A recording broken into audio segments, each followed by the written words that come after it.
中ラジオ。皆さんこんにちは、田中です。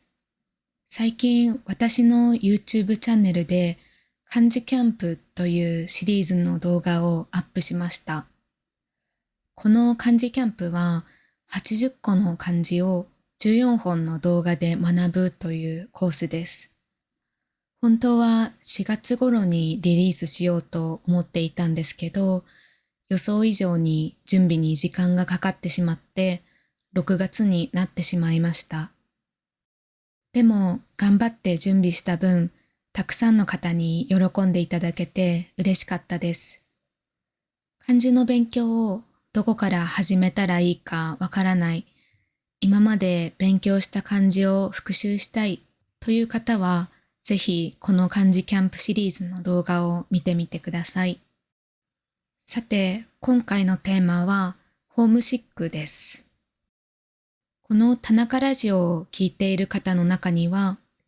今日本に住んでいる方や、将来住みたいと思っている方もいると思います。また、日本以外でも今海外で生活している方もいるかもしれませんね。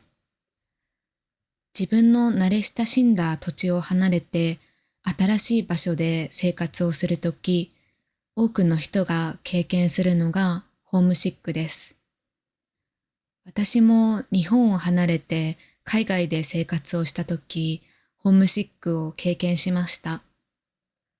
今日はそんな私の経験も交えながら、ホームシックからの立ち直り方についてお話ししたいと思います。私は学生の頃、1年間ヨーロッパに留学をしていました。最初の1、2ヶ月は見るものすべてが新しくて、いわゆるハネムーン期でした。買い物をするのも友達と会うのも何もかもが新鮮で楽しいと感じていました。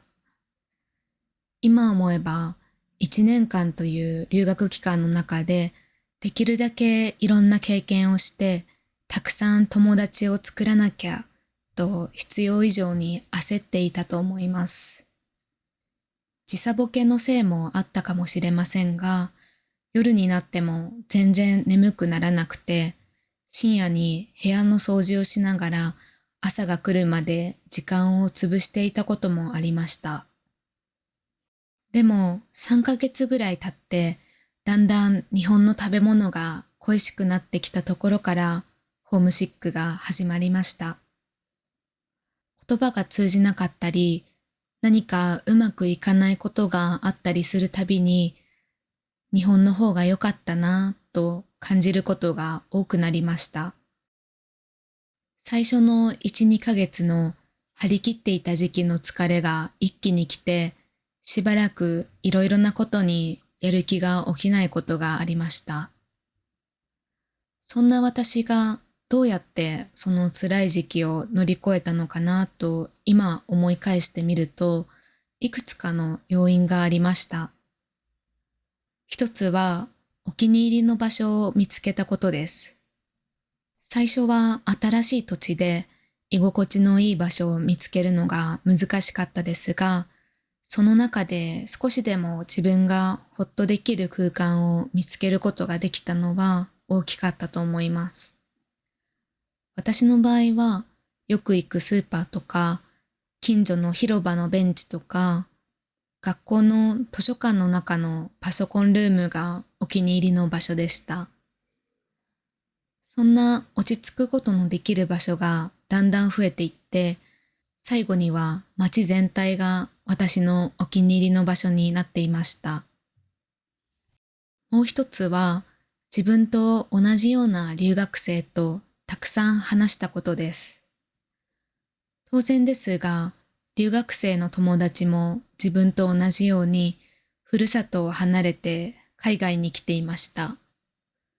そんな友達と不安や心細い気持ちを共有することで気持ちが楽になったと思います。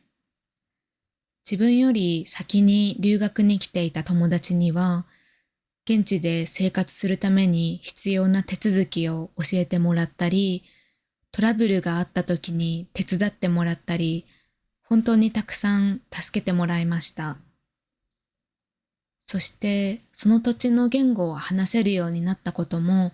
ホームシックを乗り越えることができた大きな要因でした。最初の頃は言葉が全然わからなくて、買い物一つするのも勇気が必要だったり、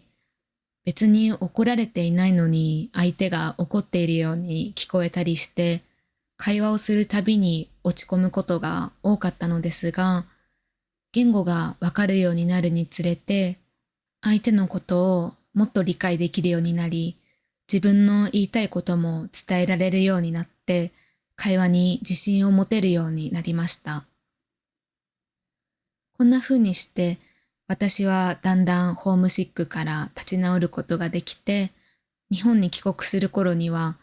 帰りたくないなとまで思うようになりました。